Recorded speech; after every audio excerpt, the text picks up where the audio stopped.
जो देवता बने हुए हैं। अब उन देवताओं को जब ये देवता पद प्राप्त करने की या स्वर्ग जाने की जो साधना करके चले गए, उसी साधना को ये अंतिम मान रहे थे, श्रेष्ठ मान रहे थे। तो वहां जाने के बाद फिर इनको याद आता है कि वेदों में लिखा है, क्योंकि जिन ऋषि महर्षियों ने वेदों अनुसार साधना की और वो कहाँ गए, ब्रह्मलोक में। ब्रह्म की पूजा करने वाले ब्रह्मलोक में जाते हैं। और गीता जी अध्याय नंबर 8 के श्लोक नंबर 16 में लिखा है कि ब्रह्मलोक पर्यंत भी सभी आवागमन में है, जन्म और मृत्यु के अंदर है। तो इनको वहां पता चलता है भाई हमने वेदों अनुसार साधना की और हम यहां आगे चलो स्वर्ग प्राप्त हुआ, महास्वर्ग मिल गया, लेकिन यहां भी मृत्यु होगी, हम फिर जाएंगे इसे छोड़कर। तो वहां क्या इनकी आपस में कैसी चर्चाएं चलती हैं इन देवताओं की। कहते अभी हमने कोई पूर्ण संत नहीं मिला, हमारे को पूर्ण संत नहीं मिला, इस कारण से हम यहां तक की साधना की।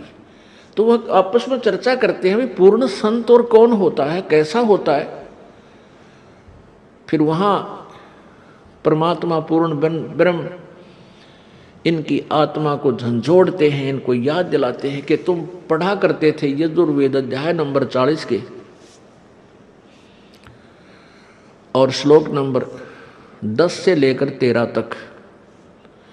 उसमें लिखा है कि वेद ज्ञान देने वाला जो प्रभु है वो कहता है कि वो परमात्मा की, पूर्ण परमात्मा के विषय में यथार्थ जानकारी, वो जन्म लेता है या नहीं लेता है, वो साकार है या निराकार है, उसके विषय में जो जानकारी है वो किसी तत्वदर्शी संतों से पूछो, सुनो।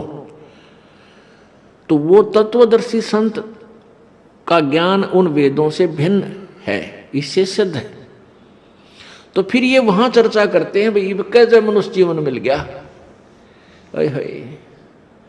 अब के जब मनुष्य जीवन परमात्मा दे देगा। कहते हैं हम पूर्ण संत की तलाश करेंगे जो वेदों से भी आगे का ज्ञान जानता हो।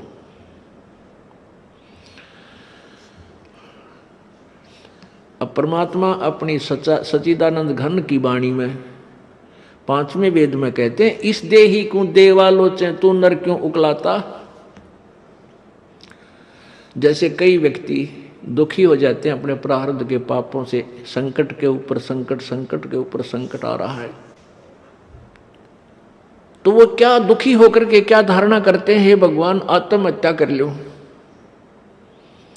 इसके विषय में परमेश्वर अपनी वाणी में कहते हैं इस देही को और देवता लोचे तू नर क्यों उकलाता।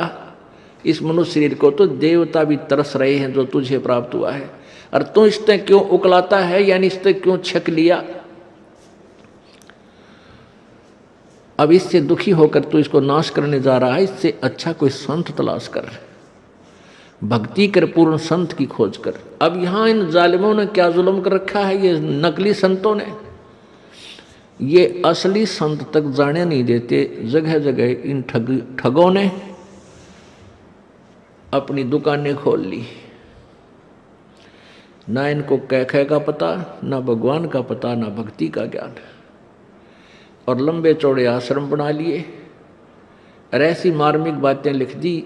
सचखंड की सड़क, ओ तरह का जो सचखंड सतलोक की सड़क माने सीधा रास्ता, पक्की, जिसमें कोई बाधा ना हो। तो श्रद्धालु तो फिर जाएगा भाई, जिसको रोग है, जिसको चाह है परमात्मा की, वहां जा फंसे नकलियां के पास। पूर्ण मोक्ष मार्ग इसी आश्रम में प्राप्त होता है। इस तरह के पता नहीं कितने संत बने हुए हैं।